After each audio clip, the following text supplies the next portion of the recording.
revenu confortable, de l'épargne disponible, à l'aise avec le monde de l'IMO qui sait gérer parce que du coup vous le faites déjà. La problématique aujourd'hui, c'est plus comment faire pour scaler, aller plus loin. Exactement. Volonté d'autofinancement. Donc pour toi, psychologiquement, c'est difficile de faire un effort d'épargne. Ouais, après ça reste ok, mais Oui, pas trop. Financièrement, on sait que c'est ok, mais du coup, toi, Psychologiquement, ça reste ok, mais 50 balles par mois.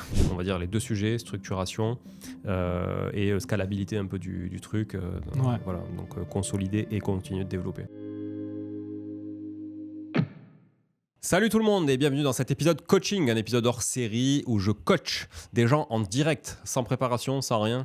Donc je coach aujourd'hui Julien, vous allez le voir, Julien, c'est un profil intéressant, un profil salarié, bon revenu, donc couple de 2 salariés avec des très bonnes situations, mais malgré tout, donc, ils ont déjà investi dans 5 biens et qui malgré tout ont des difficultés aujourd'hui à se structurer, voir quelle est la suite, etc. Donc c'est le premier épisode que je fais avec Julien. Donc c'est l'épisode découverte, l'épisode où voilà, je pose les questions pour avoir un peu de contexte. Et puis quelles sont aussi les problématiques à lever. Et puis évidemment, comme d'habitude, je vais donner des devoirs à Julien d'ici le prochain épisode, le deuxième avec lui. Donc sans plus attendre, je vous invite à découvrir Julien avec moi et je vous souhaite une excellente écoute ou un bon visionnage. Salut Julien. Salut Julien. Voilà, Julien au carré, c'est ça. Alors je sais C'est pas ça. ce que ça va donner d'ailleurs, tu vois, de Julien, mais je pense que ça va nous permettre à nos auditeurs, à nos auditrices d'avoir pas mal de contenu aujourd'hui parce que déjà je t'accueille aujourd'hui Julien en tant qu'investisseur déjà aguerri quand même parce que on est en train de faire le compte un peu entre les biens, les lots, etc. On a du mal à s'y retrouver. Voilà. Donc tu vas nous le dire après, mais tu as déjà plusieurs biens. En plus, ce qui est cool, c'est que tu as des biens totalement différents, Oui. des exploitations aussi différentes. Donc voilà, le seul point commun qu'il y a partout, c'est que tu as tout en nom propre. Exactement. Voilà.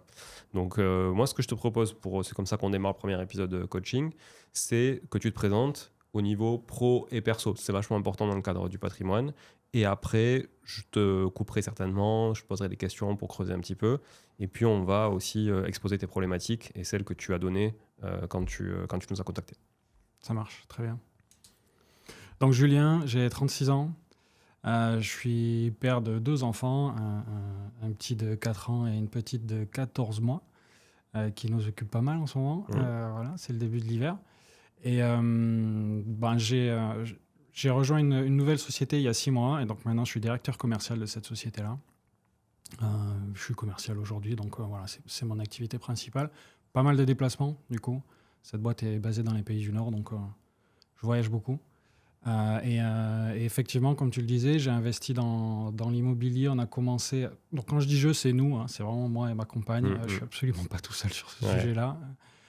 Et on a commencé il y a 4 ans en achetant notre résidence principale. Et presque quelques mois après, on a commencé à acheter notre premier appartement sur Agen. Ça s'est suivi quelques mois plus tard, genre 3 mois après, je crois, d'un deuxième. Donc presque deux appartements coup sur coup. Et ça nous a mis le pied à l'étrier. On a ensuite revendu notre résidence principale, acheté on a acheté un immeuble de rapport avec 3 lots. Ok.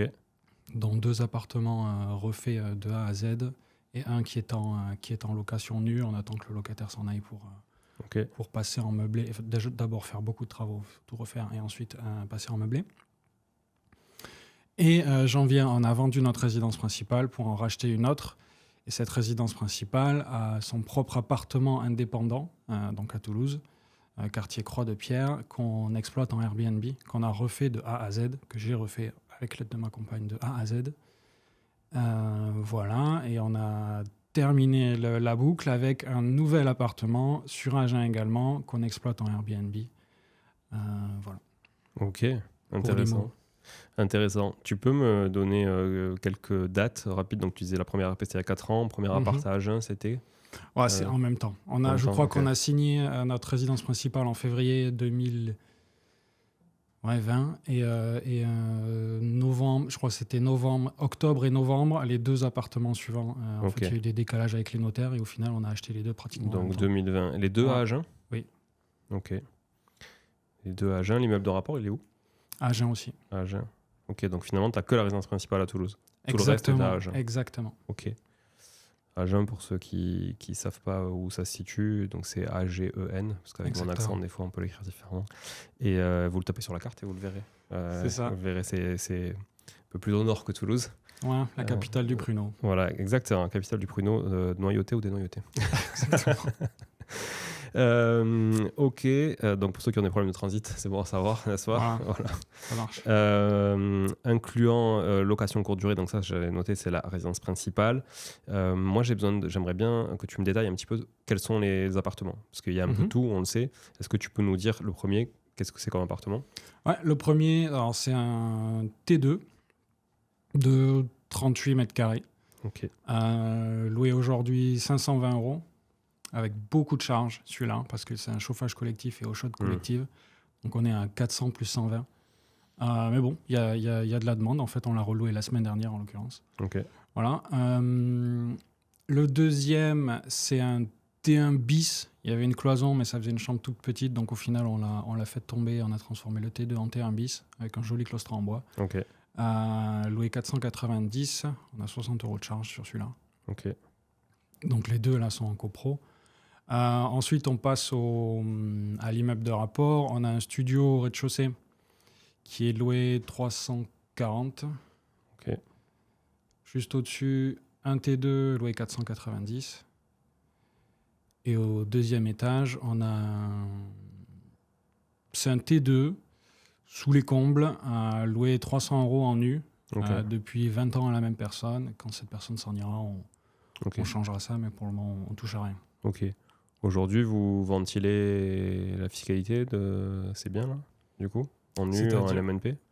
Ou alors, oui. C'est-à-dire que, honnêtement, je laisse ça à notre expert comptable, mais je sais qu'on a un peu de déficit qui part sur la partie voilà, il y a une foncier.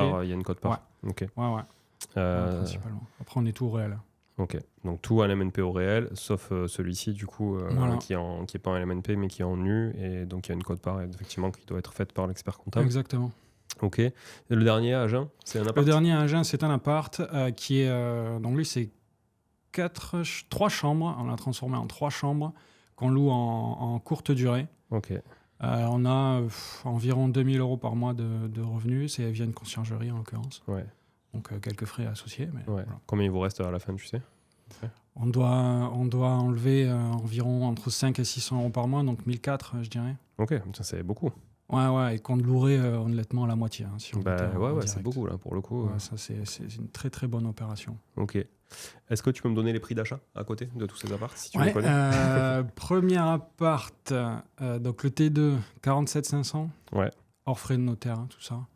Incluant frais d'agence. Là, c'était direct, c'était via un notaire en fait. Là, donc, des frais vraiment réduits sur la partie agence, je dirais. Ensuite, 56 500 pour le T1 bis. L'immeuble, 165. Ok. Il y a des travaux à prévoir dans les années à venir, en dehors de peut-être celui qui est loué depuis 20 ans. C'est tout. C'est tout. Les deux autres après les communs, tout ça. Les communs, oui, un petit peu, mais du rafraîchissement. Et je pense qu'en l'occurrence, quand on refera le deuxième étage, on refera les communs également. Ok. Et la toiture? Et la toiture, j'y suis monté la semaine dernière, justement dans les combles de cet appart, parce que le cumulus avait pété, donc j'ai fait un peu de bricot. Et j'ai vu 2-3 poutres un peu attaquées par les insectes. Ouais. La toiture a l'air d'aller, mais je pense que si certaines poutres sont déjà attaquées, il y aura un petit sujet. Un budget approvisionné. Ouais. Ok. Ouais, donc on a 40 mètres carrés à refaire de A à Z, plus la toiture. Ok. Donc, un truc petit budget. Ok.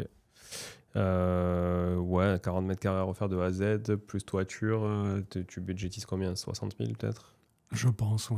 Peut-être, tout dépend le niveau de prestation qu'on met sur l'appart. Ouais. Bon, il y a l'isolation, il y a probablement les fenêtres, la salle de bain, la cuisine. Ouais. Si tu as charpente et couverture, effectivement, après ça s'ajoute. Okay. Après, il y a aussi un sujet, est-ce qu'on en profite pour aménager un petit peu ces combles-là ou pas? Oui. Quand j'y étais, on se tient debout. Okay. Bon, pas partout, mais on se tient debout. Ouais. Donc, ça peut être intéressant. On va refaire la charpente et à décapoter un peu l'immeuble. Sachant qu'il est entre deux qui sont plus bas. Alors après, il y a la surélévation, est-ce que ça vaut le coup? Parce qu'on est quand même à Agen, le prix au mètre carré n'est pas énorme. Donc voilà. Mais bon, ça peut être un... Tu connais le prix d'ailleurs en mètre carré à peu près moyen d'Agen ou pas? Ça, c'est vraiment très variable. Ouais. C'est vraiment, vraiment très variable parce qu'il y a l'immobilier vieillissant à Agen. Ouais. Bon, peut-être même un peu comme à Toulouse ici, mais on peut toucher des apparts à 1000 euros comme à 2000. Ouais, ok. Voilà.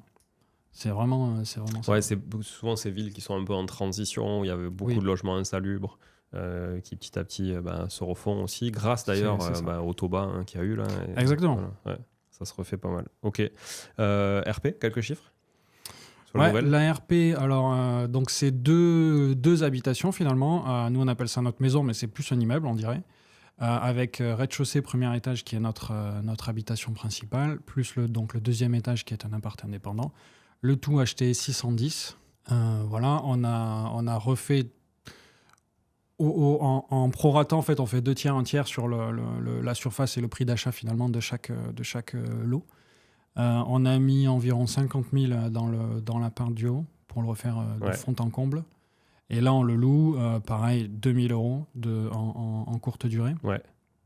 Ça, c'est géré en direct par ma compagne et moi. Oui, parce que vous êtes sur place. Quand même, on est sur place. Et oui, ce que je n'ai pas dit au début, c'est que je suis en télétravail. Ouais. Donc, ça aide à avoir un peu de temps pour ça. Donc là, c'est bon, mis à part les charges, l'électricité, l'eau ou autre. Ta conjointe, elle fait quoi comme boulot? Elle est directrice du service déchets au Sicoval. Ok. Donc dans le Lauragais. Exactement. Ok. Et vous habitez à Croix-de-Pierre, tu m'as dit? C'est ça, c'est quartier Croix-de-Pierre sur l'avenue. Donc dans Toulouse. Ouais. Donc 50 000 de travaux pour refaire l'appart. Bon, pour le coup, effectivement, 2 000 euros par mois, si vous en occupez et tout, c'est une affaire très, très, très ça rentable. Ça marche très bien. Ouais. Ok. Vous avez fait des travaux dans la vôtre après? Dans la nôtre, oui. On avait, en fait, le rez-de-chaussée, initialement, c'était 2 garages et l'habitation était au-dessus. Quand on a acheté, un garage avait déjà été aménagé, enfin, investi, je dirais, en tant qu'habitation. C'était la cuisine et tout. Et le séjour, nous, on a gardé ça comme ça. Et on a aménagé le deuxième garage. En fait, on a ouvert. C'est devenu la salle à manger plus mon bureau pour le télétravail. Et on a bien investi dans le jardin aussi. Ça, c'est de l'invest. Enfin, c'est même pas de l'invest, c'est de la dépense, je dirais. Ouais. Mais on s'est fait plaisir sur le jardin là, cette année. Ok. C'est presque le prix d'un appart. Hein, bon. Ok. Voilà. C'est un peu les nouvelles un peu mode de vie où on vit chez nous. Enfin, on part en vacances chez nous. Quoi, ouais, ok, je vois très bien. Bon. Donc, profil plutôt à avoir envie de confort aussi, à avoir envie de se faire plaisir et à pas considérer la RP, oui et non finalement, un peu comme un produit d'investissement. Bon, là, je pense qu'on fait une plus-value dessus. Après, on l'a acheté vraiment tout en haut des taux, donc tout au bas des taux. Ouais. Donc, on l'a bien payé, je pense. Mais oui, je pense que là, avec tous les travaux qu'on a fait, on retombe sur nos pattes. Ouais. On fait pas une grosse bascule là, aujourd'hui. Ok. Écoute, intéressant. Qui gère entre vous tout ce patrimoine? Ça dépend à qui tu poses la question. Ouais. Mais je dirais que c'est moi qui suis le plus impliqué là-dedans. Ok. Dans la gestion quotidienne de entrée-sortie des locataires, même le Airbnb étant en télétravail, je suis pas mal impliqué. Après, sur tout ce qui est payer la taxe foncière, ce genre de choses, c'est plutôt administratif. Plutôt. Comment elle s'appelle? Tatiana, ok. Ça marche. Bon, très bien. Merci pour un petit peu avoir mis on va dire le cadre de tout ça. Toi, aujourd'hui, ce que tu me disais quand tu nous as contactés, c'est que t'as pas attendu ce moment-là pour commencer, hein, on le voit. T'as bien commencé. Vous êtes tous les 2 salariés, donc vous avez quand même cette force de frappe au niveau des revenus. Est-ce que tu peux nous en dire un peu plus sur vos revenus au global, sans rentrer forcément dans le détail? Après, il y a des gens qui veulent plus ou moins de transparence, et sur votre épargne, déjà pour aussi mettre un peu plus de contexte là-dessus avant qu'on...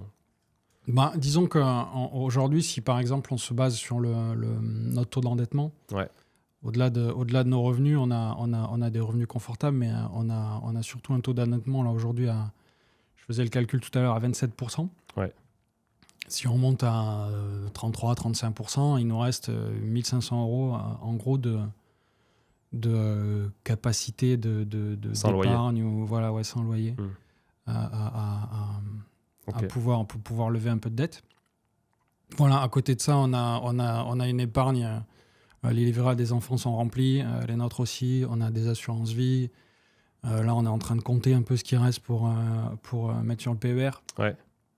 Bon, ça fonctionne. On sait qu'on doit budgétiser un peu de travaux pour un certain appart. Donc, Ouais. ça, c'est déjà en fait, Ok. l'enveloppe est déjà prête. Ok. Notre locataire visite des maisons là en ce moment. Ok. Donc, on sait que tôt ou tard, on Ouais. va l'avoir à faire. Donc, voilà. Après, on peut rentrer un peu dans les détails des chiffres si tu veux, mais bon. Bon, ça donne en tout déjà cas, une bonne idée. justement, je pense qu'on va pas rentrer dans les détails parce que ça nous permettra. On va faire plusieurs épisodes de coaching avec plusieurs Ouais. profils différents. Donc, on va dire que là, aujourd'hui, on a un profil de salarié, revenu confortable, de l'épargne disponible, à l'aise avec le monde de l'IMO qui sait gérer parce que du coup, vous le faites déjà. La problématique aujourd'hui, c'est plus comment faire pour scaler, aller plus loin Exactement. et se structurer différemment pour pas tout avoir en nom propre non plus. Voilà, c'est on va dire les deux sujets, structuration et scalabilité un peu du truc. Ouais. Voilà, donc consolider et continuer de développer. Exactement. Ok. Aujourd'hui, donc, tout est en nom propre. Oui. En indivision, 50-50. Oui. Tous les deux, ok. Sauf la RP. On a un ratio 60-40, je crois. Ok. Bon, c'est pas forcément significatif. Non. Au niveau bancaire, vous êtes comment? Une seule banque? Plusieurs? On a chacun nos comptes perso et un compte joint. Ouais. Et au niveau des prêts? Tout est sur le compte joint, la même banque ouais, pour tous les deux. Même banque. Tu peux la citer? Caisse d'épargne. On travaille bien avec eux depuis le début. Après, Ok. on n'est pas marié avec eux non plus. Au niveau des garanties, vous avez tout en société de caution ou vous avez de l'hypothèque? Non, caution. Caution. Crédit logement, si je dis pas de bêtises. SACEF plutôt, hein? Ah oui. Ouais, sur la caisse d'épargne. Oui. Ouais. C'était avant. On a Ouais. changé chez eux. Ouais. SACEF, je sais jamais s'il y a 2F ou 2C, je sais plus. On va mettre 2C et 2F. Ok, donc ça, voilà. Est-ce qu'au niveau bancaire, aujourd'hui, vous avez un blocage ou pas quand même sur l'endettement? Est-ce qu'il vous faudrait demain aller sur une autre banque ou tu penses que la caisse d'épargne peut vous continuer à vous suivre? On a 1 million d'encours aujourd'hui. Ok, Donc, c'est vraiment une question à poser en direct. J'en ai aucune Ouais. idée. Je pense qu'on commence à avoir un profil peut-être à risque sur la partie assurance aussi. Ouais. On a tout chez eux. déjà au niveau de la caution, ça risque de bloquer au bout d'un moment. Voilà. Mm. Donc, ouais, c'est une question Ok. qui devra se poser, je pense. Ok, donc je pense effectivement, la première chose à faire, c'est peut-être les sonder sur un projet type Oui, et voir si effectivement ils suivent ou alors s'il faut aller faire jouer vos atouts qui sont voilà, de deux profils quand même intéressants. Une famille, en fait, parce qu'il y a aussi les enfants qui arrivent Ouais. derrière. Les banques aiment bien capitaliser pour savoir si effectivement vous pouvez pas aller draguer un peu une autre banque. Et là, Ouais. pour le coup, ils vous ouvriront la porte peut-être encore plus.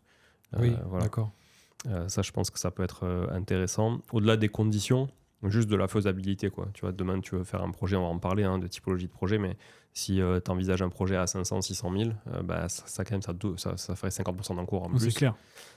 Là, effectivement, le risque va être conséquent. Par contre, une autre banque, mettre 500 000 sur votre tête, considérant vos profils, tu vois, c'est moins impactant pour elle, quoi. Voilà.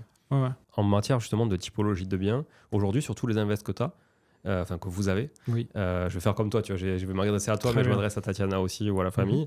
Même si les enfants n'ont pas leur mot à dire actuellement. Pas encore. Tu verras qu'après, quand ils grandissent, ils ont toujours un avis assez tranché. Mais ils changent la vie, tu vois, il faut être patient. Voilà, c'est ingrat. Clairement, est-ce que vous avez une appétence ou une aversion déjà à la typologie de biens? Non, je dirais que non. On a que aujourd'hui des habitations. Il y a la partie locale commerciale qu'on ne connaît pas et on n'a absolument aucun a priori dessus. Le seul a priori, je dirais, qu'on pourrait avoir, c'est sur les copros. Ouais. Parce que ça reste un sujet, gérer les copros. Certes, quand on est en immeuble de rapport, on doit tout gérer seul. Et par exemple, la toiture qui arrivera peut-être un jour, c'est mon sujet à moi tout seul. Mais bon, au moins, on est seul maître à bord. Donc, ouais, il y a ce sujet-là. Penchant pour la mono, alors, on peut dire? Penchant pour la mono, ouais. Penchant. Léger penchant. Ok. Ou peut-être pas la très très grosse copro aussi. J'en sais rien. Ouais. Mais, Parce que là, c'est des copros, quand tu dis beaucoup de charges, c'est des copros plutôt années 60-70 avec des. Ouais, c'est ça, des charges collectives importantes. Exactement. Et sûrement des travaux d'isolation à venir ou des choses comme ça dans les années. Là, on vient de recevoir un courrier de la ville d'Agen nous indiquant qu'ils avaient mandaté un organisme indépendant pour faire un audit de l'immeuble à cause de charges trop élevées, de façades vieillissantes, de ceci, de cela. Donc isolation par l'extérieur, reprise des façades, c'est souvent le cas sur ces immeubles. Voilà, après, il y a tellement de logements que je ne suis pas certain qu'on ait un gros billet à sortir. Ouais. Mais bon, tout est en simple vitrage, par exemple, encore dans cette résidence. Bon. Ok. Ouais, donc copro, tu parles plus de ton expérience de grosse copro Oui. que effectivement des C'est vrai. copros d'hypercentre, de petits immeubles 4-5 lots. Exactement, voilà. oui, là, à Ok. la limite, c'est pas un sujet. Ouais. Ok, ça marche. En termes d'exploitation, là, tu dirais que, bon, parce que vos chiffres en location courte durée fonctionnent bien, Oui. pour le coup, est-ce que tu dirais que c'est quelque chose que tu aimerais développer plus ou tu aimerais quand même quelque chose qui est plus tranquille, on va dire. En fait, très honnêtement, en courte durée, on a les deux aspects, c'est-à-dire qu'on en a un qu'on gère en direct et qui prend vraiment beaucoup de temps, mais c'est chez nous. Oui. Donc, c'est vraiment pas un sujet. Enfin, je pense que c'est presque une exception. Et l'autre qui est en conciergerie où on ne gère absolument rien, en vérité. Ouais. Donc, pour moi, c'est tranquille, très honnêtement. C'est même plus tranquille que de la location longue durée. Parce que tu n'as pas de locataire. Où, voilà, j'ai 3 locataires qui sont partis là, au mois de septembre, 3 apparts différents. Depuis octobre-novembre, là, je suis dessus à faire des petites bricoles et à finir signer les bails. Et encore ce matin, je signe les bails. Okay. Donc, là, c'est plus de temps, finalement. Ouais. Donc, oui, j'aurais tendance à dire développons la courte durée. Après, c'est soumis à beaucoup plus d'aléas, entre guillemets, rapides, quoi. Enfin, en tout cas, d'évolution. Ouais. Donc, ça reste un sujet aussi, peut-être un mix, je pense, à garder. On reste assez patrimonial, nous. Donc, voilà, garder un bon équilibre. Au niveau, donc là, tu es quand même all-in en dehors de la RP sur Agen. Ouais.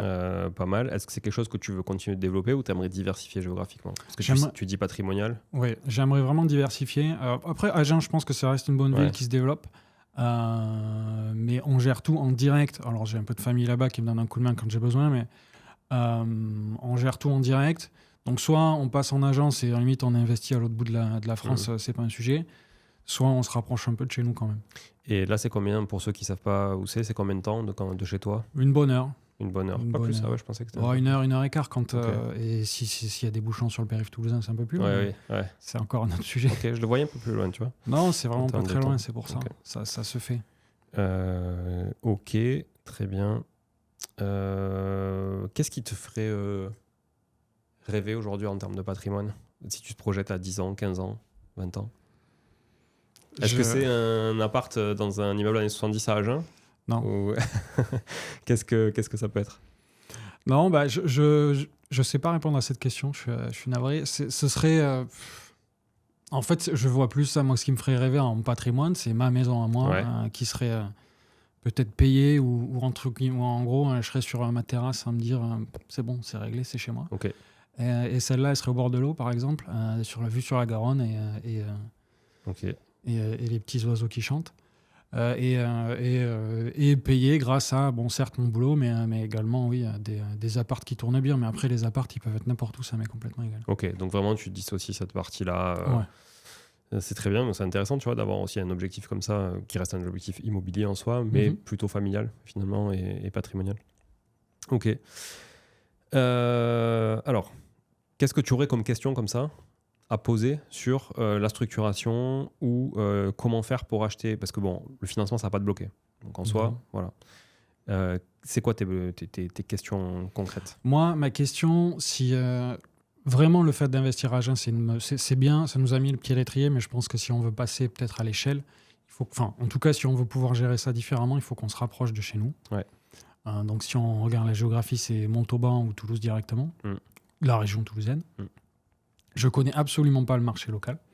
Donc en fait, j'aurais besoin d'aiguillage, d'être aiguillé sur le marché local. Montauban qui est à peu près à mi-chemin, au final. En tout cas, c'est à peu près le même axe, quoi. Ouais. Voilà. Et après, oui, sur la partie structuration, il y a le facteur transmission. Même si mes enfants sont jeunes, ça reste, je pense, un sujet à anticiper. Et après, oui, si le patrimoine grossit, je pense que d'avoir tout en direct, en fait, je suis assez jeune là-dessus ou débutant là-dessus, mais je crois comprendre qu'avoir tout en direct, il y a peut-être certaines limitations au bout d'un moment, ou en tout cas mieux à faire. Et donc l'idée, c'est de se préparer à ça. Ouais. D'ailleurs, on va commencer par là, je pense. Est-ce qu'on peut faire le cumul annuel des loyers pour voir combien ça vous fait sur la partie LMNP aujourd'hui, tu vois, considérant que la location courte durée, c'est le revenu brut qui est pris en compte. Donc si quand tu dis que tu encaisses 2000 par mois, même s'il y a la moitié, moins que la moitié, mais un tiers qui part à la conciergerie, bah toi c'est 24 000 à l'année que tu vas déclarer. Est-ce que tu as ces chiffres en tête à peu près ou on peut prendre le temps de les calculer hein? Non, mais je les ai parce que j'ai fait ça juste avant. Ouais, ok. On a environ un poil plus de 6 000 € par mois. Ok, donc 72 à l'année. Ouais. 75 000 on va dire à l'année. 75. C'est le début de nos locations courte durée. Enfin, il y en a une qui a 1 an, l'autre qui a 6 mois et qui commencent à être connus, quoi, je dirais, sur les plateformes. Donc oui, on voit chaque mois que ça s'améliore un petit peu. Ok.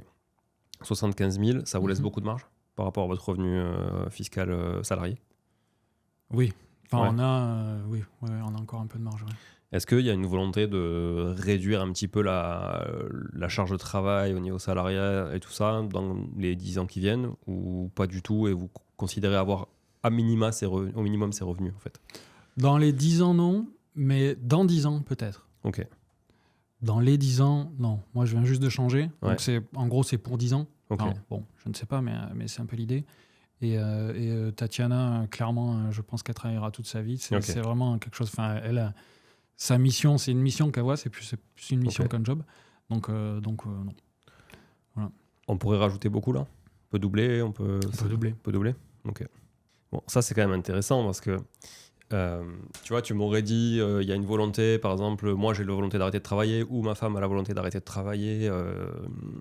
Tu sais que tes revenus salariaux vont baisser, donc tu sais aussi que finalement, on va dire ton plafond LMNP va aussi baisser. Ouais.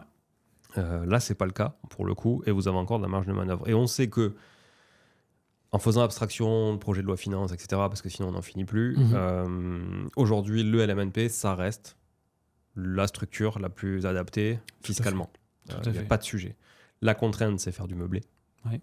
En soi, c'est pas trop compliqué sur ce que tu sais faire, puisque tu fais que ça aujourd'hui et que tu fais que de la petite surface. Et on peut toujours investir dans des gros immeubles avec de la petite surface, ou du logement meublé, ou de la courte durée sur des grandes surfaces, parce que finalement, ce qui manque aussi dans des villes, c'est peut-être aussi pour ça que ça cartonne ton T4, c'est parce qu'il manque souvent des grandes surfaces dans les villes, alors que les gens font studio, T2. J'ai été surpris moi-même, en fait. Ouais. Vraiment.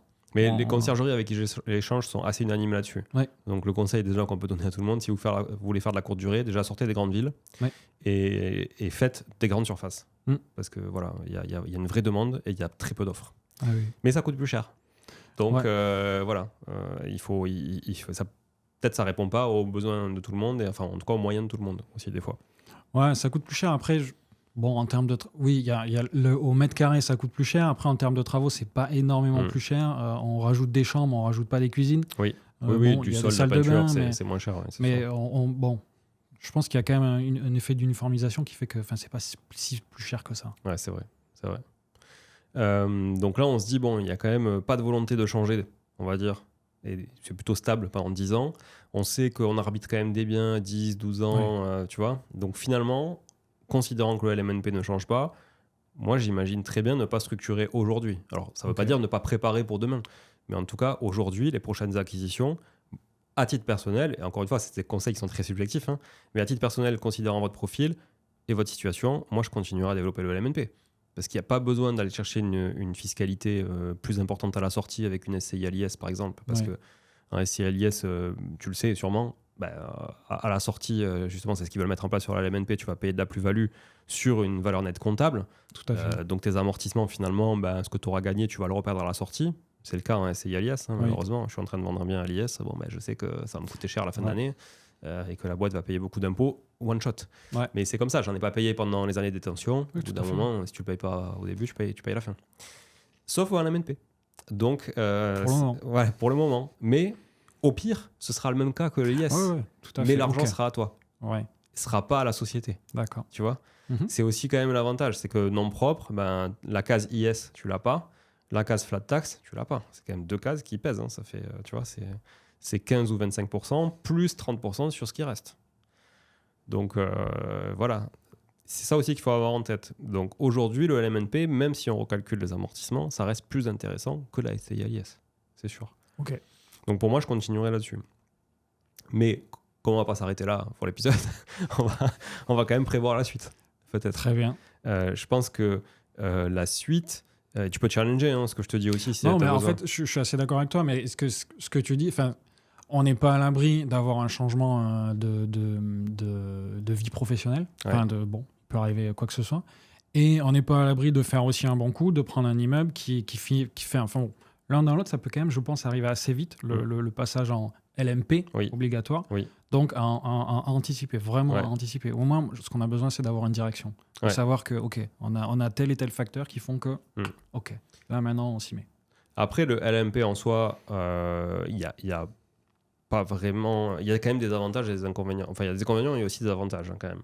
Il y a une exonération de l'impôt sur la plus-value après quelques années de détention qui est intéressante. Alors, je m'aventurerai moins sur le LMP parce que j'ai beaucoup moins de recul sur le sujet. Et moi, je suis passé très vite en personne morale. D'accord. Donc, voilà, pour rester à la LMP.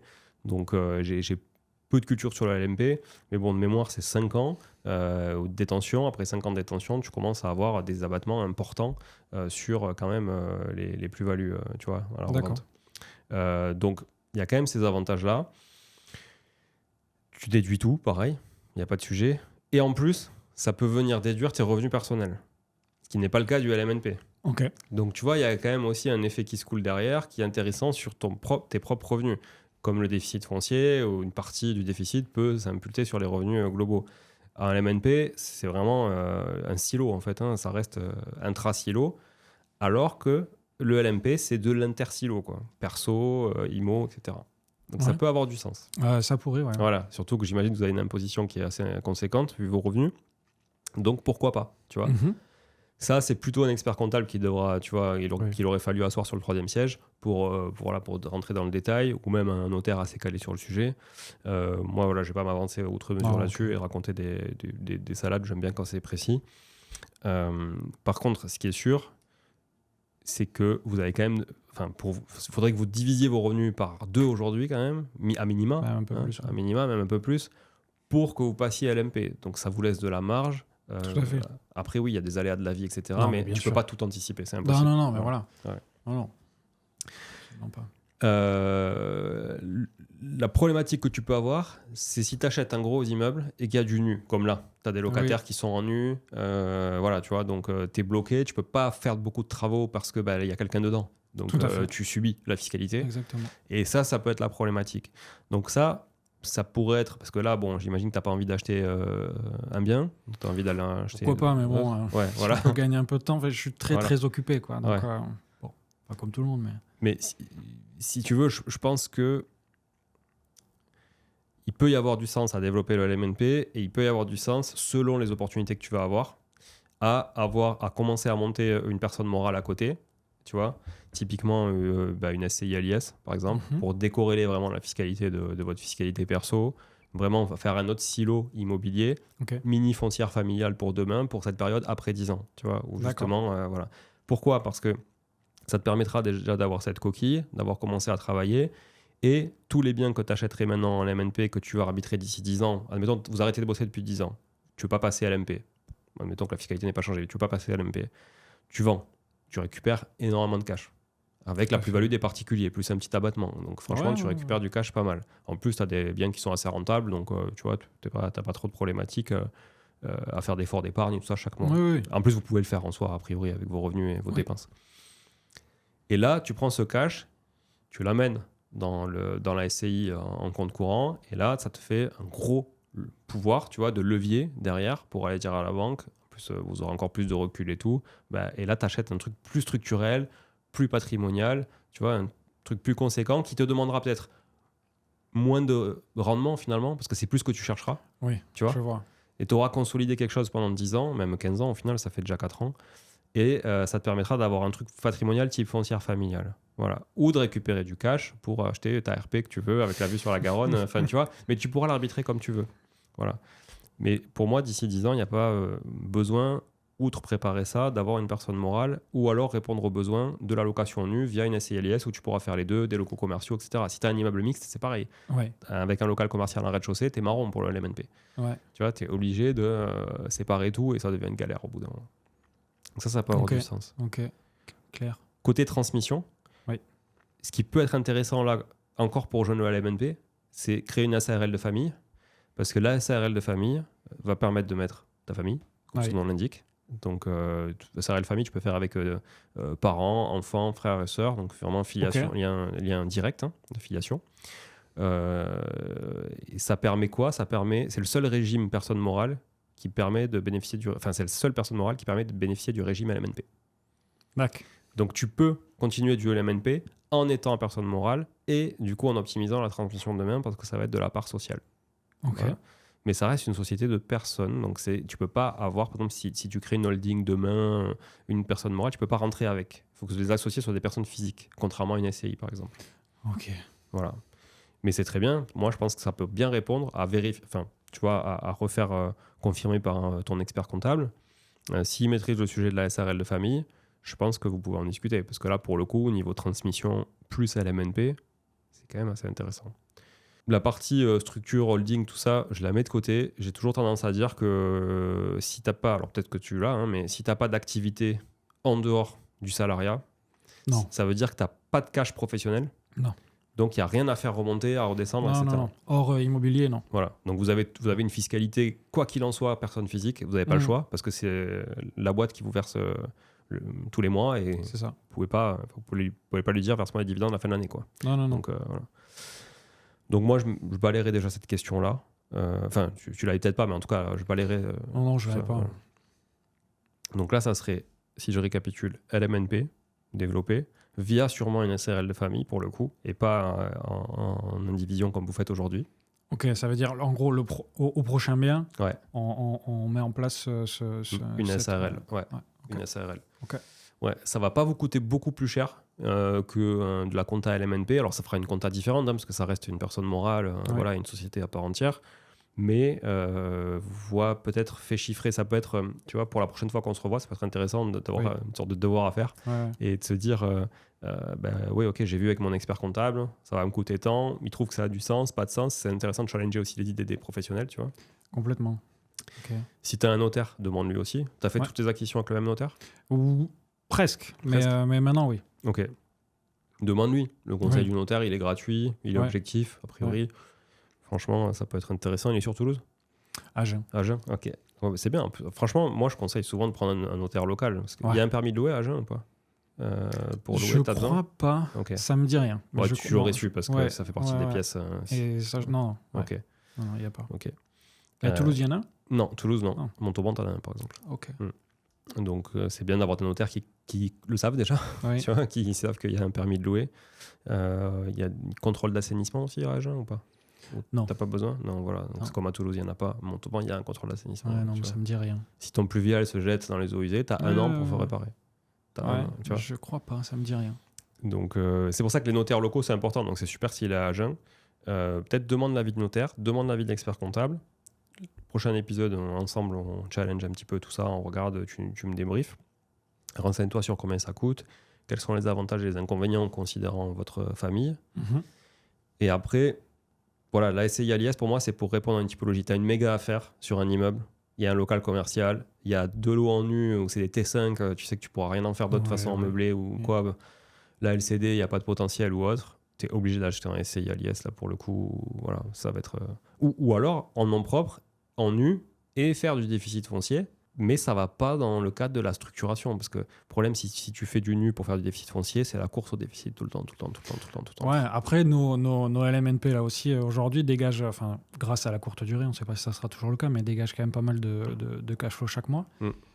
On a un peu de marge, mais on va finir par être remboursé assez vite, enfin, la partie charge, quoi. Oui, tu vas finir par rentrer dans une fiscalité. Voilà. Mais bon, d'où l'avantage de régénérer des achats, de la charge, de l'amortissement, etc. Et peut-être, comme tu le disais, d'aller sur des investissements qui sont plus patrimoniaux, donc qui vont mettre plus de temps à rentrer en fiscalité. Ok. Parce que clairement, tu achètes un studio ici dans le quartier où on est à Toulouse, pendant 12 ans, tu es tranquille. Tu vois, avec les taux d'intérêt actuels, l'amortissement, etc. Et le rendement qui est faible, pendant 12 ans, tu es tranquille au niveau de la fiscalité. Tu achètes la même chose effectivement dans une petite ville de 3000 habitants, tu fais de la courte durée à fond, au bout de 4 ans, 5 ans, tu es déjà en fiscalité. Ah oui. Donc ça va très très vite. Mais c'est bien d'équilibrer parce que là, effectivement, tu es quand même. Alors, tu n'es pas sur du full risque parce que tu es à Agen, je sais pas combien il y a d'habitants, mais il y en a pas mal quand même. Je vais pas te dire, mais c'est une bonne ville. Voilà, c'est une bonne ville, il n'y a pas trop de sujets. Mais si c'est une seule typologie d'investissement, quoi, Ouais. tu vois, au niveau local et tout ça. Et c'est vrai que si on regarde au niveau du risque, c'est un peu risqué. Voilà. Donc effectivement, en diversifier, en se rapprochant de Toulouse, faire quelque chose de plus, on va dire, plus long-termiste comme vision, ça peut avoir du sens au niveau sécurité. Est-ce que tu as des questions à ce niveau-là sur la SARL, SCI Vision? J'en ai plein. Enfin, c'est très très vague pour moi cette Ouais. partie SARL ou autre, mais je pense qu'en faisant mes devoirs, j'arriverai Ouais. à déjà avoir pas mal de réponses et tu pourras peut-être me préciser ça la prochaine fois. Mais Ouais. c'est assez vague pour le moment. Ok. Mais bon, c'est ok. Après, moi, ce qui me pose question, c'est ok. Quel est le prochain invest, quoi? Qu'est-ce que je vais regarder? Qu'est-ce que je cherche? Ouais. Bon. Voilà. Alors, on peut regarder ça. Donc, note bien pour la partie structure, taxe. Ok. On en reparle la prochaine fois, Oui. ça, voilà. Et pour la partie plus opérationnelle, du coup, terrain, si on prend, c'est 1 500 €. Donc, si on met des loyers en face, on va dire que ça te fait, à mon avis, quasiment 2005. Ouais. Tu vois, si on rajoute des loyers, ça dépend de la pondération qu'ils vont prendre. Oui. Mais voilà, on va dire 2005 au taux d'aujourd'hui. On peut prendre 2 minutes pour regarder. Hein. Donc si on prend 20 ans, 2 500 € par mois, je prends les taux moyens actuels qui sont à 3,49 à peu près. Je vais mettre 0,15 d'assurance parce que vous n'êtes pas vieux. Ton âge, ta femme à peu près? On a le même âge, Même 36. âge, ok. Donc, je prends 0,15 d'assurance, Mhm. plutôt correct. Tu es à 422 000. Ouais. 422 000 € sur 20 ans. Voilà. Si on est sur 25 ans, avec les mêmes, toutes choses étant égales par ailleurs, on est à 482 000. Okay, donc ça, si on rajoute 5 ans, on gagne 60 000 €. Ouais. Okay, donc on va rester sur 20, ce qui est quand même plus cohérent, parce que plus ton patrimoine grossit, plus tu as d'encours, plus tu as de risques, et plus les gens cherchent à ce que tu capitalises quand même, enfin les banques cherchent à ce que tu capitalises plus vite, y compris, et encore plus, j'ai envie de dire, en personne morale. Donc c'est le cas des SARL de famille, et encore plus en SCI, qui est quand même considéré, parce qu'à la SCI, tu peux mettre des associés externes, donc ça reste plus toi, ça peut rester d'autres gens, ça peut bouger. Voilà, donc on va dire 400 000. Hein. Oui. Enfin, voilà. Ok. 400 000, tu as le choix. Tu as plein de choix. Trop de choix. Tu as, on va dire comme ça, ce qui me vient, puis tu me diras ce qui te vient aussi. Tu as un bel immeuble dans une ville comme Agen, ou Montauban. Oui. Donc on a dit, on va prendre l'axe Agen, Toulouse, ou allez, 40 minutes autour de Toulouse, 45 minutes autour de Toulouse. Donc tu peux avoir effectivement un immeuble plutôt sympa, qui va être, je sais pas moi, ça peut être, allez, à Montauban par exemple, tu peux avoir 3 à 5 appartements dedans, dépendamment de la taille des appartements. Bien sûr, oui. Les locaux commerciaux, ça dépend où c'est placé, mais bon, je vous les déconseille quand même de manière générale. Sur des villes comme ça qui sont pas... Enfin, tu vois, il faut vraiment un sacré emplacement pour avoir un local commercial qui est assez intéressant. Tu peux avoir... un petit T3 en plein cœur de Toulouse, en hypercentre. D'accord. Ouais. Voilà. Non, mais c'est patrimonial. C'est possible. Voilà. C'est possible. Tu peux avoir plusieurs appartements studios, par exemple, dans Toulouse, mais dans des quartiers qui vont être plus excentrés. Voilà. Donc, tu vas être sur tu vois, le futur ligne C ou des choses comme ça. Où tu vas être autour de 100 000 le studio à peu près. Donc, voilà. Tu peux pas tabler sur 4 studios. Là, c'est si vraiment tu veux diluer aussi, tu vois, les apports, voilà, ou le cash demain, ou toujours te projeter à 10 ans, tu vois. Si tu as un truc à 400, à moins de faire une division, une copro, de revendre lot par lot, mais bon, tu restes un peu propriétaire avec d'autres personnes, etc. Bah, le truc, c'est que tu es obligé de tout vendre si tu veux pas faire ça. Donc la ventilation en plusieurs petits lots, pourquoi pas, mais tu restes en copro. Ouais, ça fait 4 fois des charges de copro. Exactement. Ça fait, voilà, 4 appels de taxes foncières, 4 trucs, 4 potentiellement AG. Ouais. Tu vois, c'est quand ça arrive au mois de septembre, les convoques et tout. Là, voilà. Donc, ça peut faire beaucoup. Moi qui ai quand même pas mal de copro, je peux te dire que bon, je vais à très peu d'AG ou vraiment quand c'est important, ou alors je vote par correspondance, mais quand c'est important, parce que sinon tu passes ta vie là, à la rentrée à faire ça. Enfin, sur la fin de l'année. Tu peux avoir quoi? Tu peux avoir... C'est un autre type d'investissement, mais c'est très patrimonial. C'est un local commercial bien placé, un beau local bien placé, dans une grande ville. Tu vois, comme ça peut être Toulouse, ça peut être effectivement Albi, ça peut être Montauban, tu vois, bien placé. Qu'est-ce que tu vas avoir aussi? Ouais, le truc, c'est que si tu veux garder un minimum de rendement, parce que tu as été habitué à ça, tu peux pas aller sur de trop grandes surfaces en appart. Tu es obligé de faire des petites surfaces en appart. Ou alors c'est immeuble. Voilà. Ouais, ou alors l'immeuble. Maison aussi. Enfin, ouais, oui, les maisons, mais sinon, un truc varié. Ouais, quelque chose qui permet d'avoir un 2 studios plus un T3, T4, j'en sais rien. Quelque chose dans le même ça. immeuble. Dans le même immeuble. Donc là, à 400 000, effectivement, tu chercherais quoi comme toi type de rendement? Parce qu'en fait, c'est ça qui va orienter, orienter la ville, en fait, clairement. C'est très difficile à dire, je sais pas. Je sais pas, je connais pas les loyers toulousains. Est-ce que tu veux que ça s'autofinance? Ah oui. Avec combien d'apports? Tout dépend des travaux qu'on aura. De l'apport, on peut en mettre 10% de ça, on peut le mettre. Après, s'il faut en rajouter encore pas mal pour faire des travaux, il faudra peut-être arbitrer certains trucs. Mais de l'apport, on peut mettre à l'aise 10, même plus s'il faut. Jusqu'à 20, ça peut aller. Après, il faudra vraiment arbitrer s'il y a beaucoup de travaux en plus, quoi. Ok. Ou pouvoir se les faire financer. Enfin, bon. Donc, ce que je note, c'est volonté d'autofinancement. Donc, pour toi, psychologiquement, c'est difficile de faire un effort d'épargne. Ouais, après, ça reste OK, mais oui, pas trop. Financièrement, on sait que c'est OK. Mais du coup, toi, psychologiquement, tu es habitué à pas en faire. Non, psychologiquement, ça reste OK, mais 50 balles par mois. OK. Bon, autofinancement, OK. J'exagère, mais c'est un peu l'idée, ouais. Je considère que si tu fais 50 € par mois sur un invest à 400, je considère que c'est de l'autofinancement. Non, mais bien sûr. Voilà. En fait, ce qu'il y a, c'est qu'on a été habitué à des taux à 1%, donc l'autofinancement n'était pas si dur que ça. Le financement à 110%, on a tout financé à 110%. Ouais. Je pense que ça sera différent pour cette prochaine étape. Là. Ouais. Donc, notre philosophie va peut-être devoir évoluer. Moi, ce que je note, c'est autofinancement avec 10 à 20% d'apport sur un budget à 400 000. Hein, donc, 10 à 20%, ça veut dire entre 40 et 80 000 d'apport. Sur ce projet-là,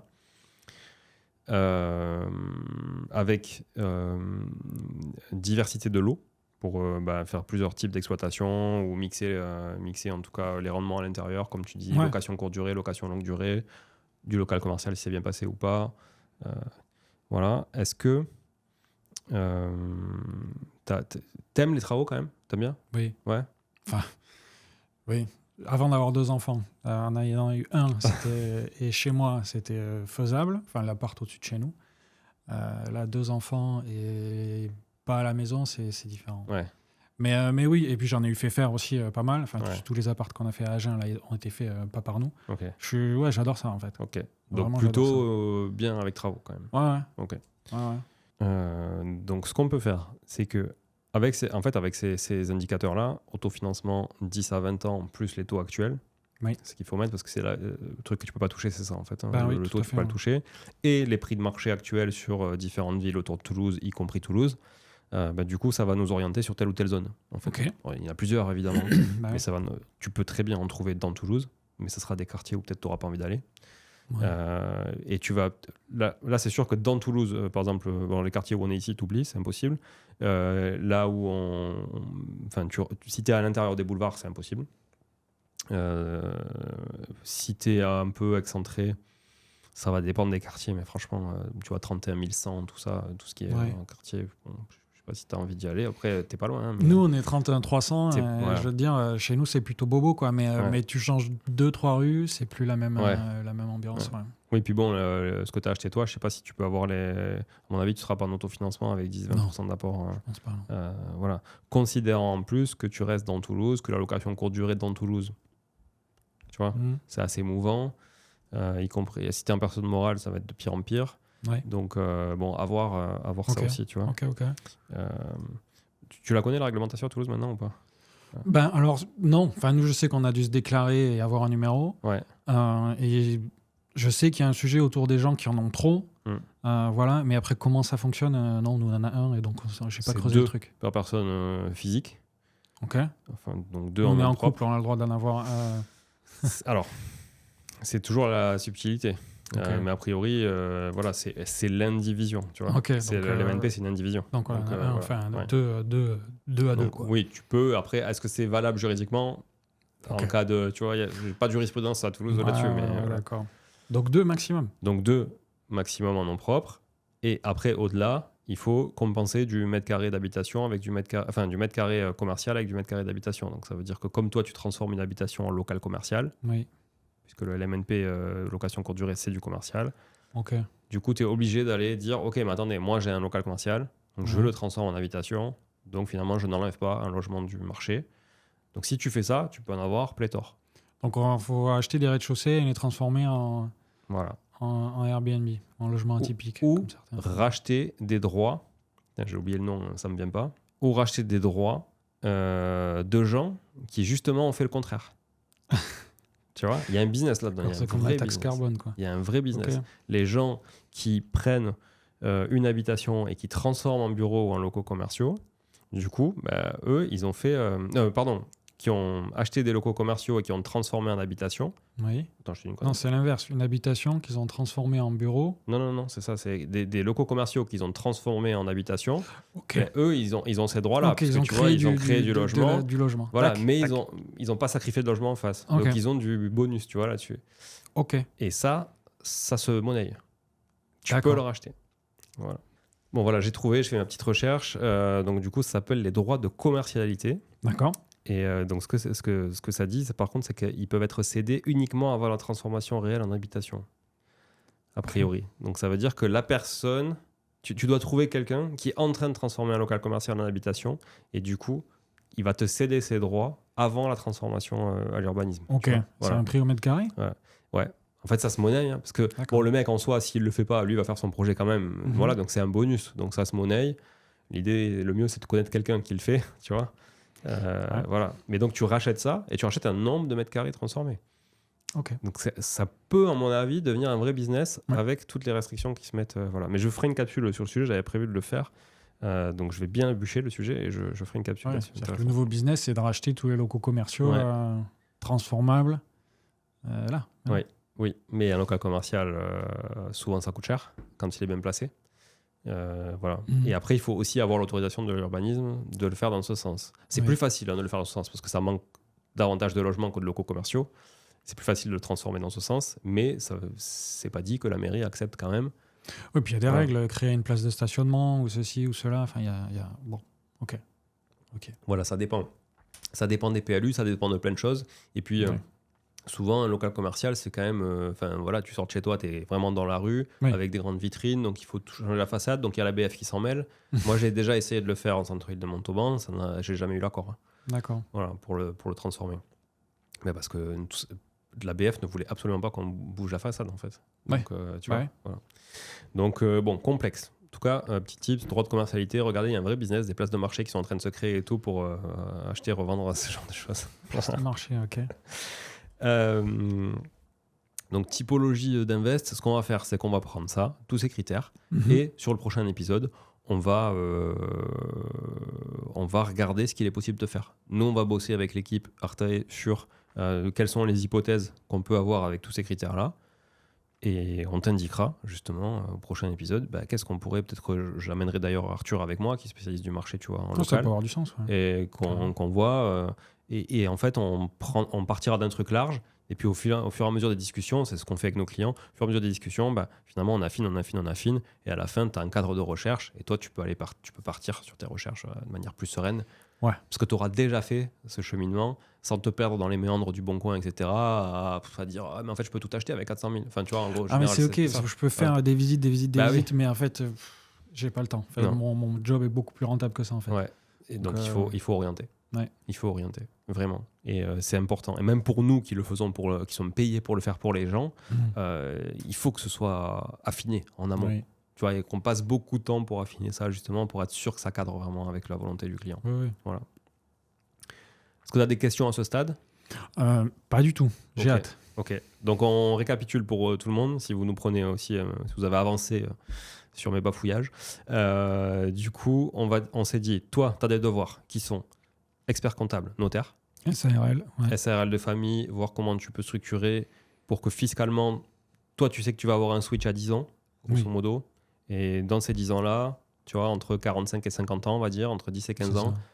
il faut que tu aies un switch et il faut que tu consolides, patrimonialement parlant, tous ces actifs. Oui. Donc, il y aura de l'arbitrage, de la consolidation et le développement doit se faire sur ces 10 prochaines années, en fait. C'est un peu ça, hein. Tu as la phase exactement ça. développement, après consolidation et après, en principe, jouissance où là, vous allez kiffer, vous allez profiter, tu auras ta maison avec la vue sur la Garonne. Putain, j'en C'est ai une encore avant, c'est dommage, j'ai pas la vue sur la Garonne, sinon je te l'aurais vendue. Ouais, mais je l'ai déjà trouvé en fait cette Tu maison. l'as déjà trouvé? Ouais, j'ai déjà trouvé, mais ma compagne ne veut pas l'acheter. Ah mince, pas tout de suite. Parce qu'on vient juste de finir chez nous, donc. Après, si tu l'achètes pas tout de maintenant, ça veut dire qu'il faudra que tu vois, tu renouvelles vite tes objectifs. Ouais, t'as raison. Voilà. Faut garder des Tu vois, rêves. faut garder un peu. Comme on dit souvent, le meilleur c'est l'attente. Tu sais, une fois que tu as reçu Ouais. le cadeau et que tu l'as déballé, C'est clair. une fois que Noël est passé, il faut attendre un an. Tu vois. Ouais. Donc c'est ça. On est tous des enfants.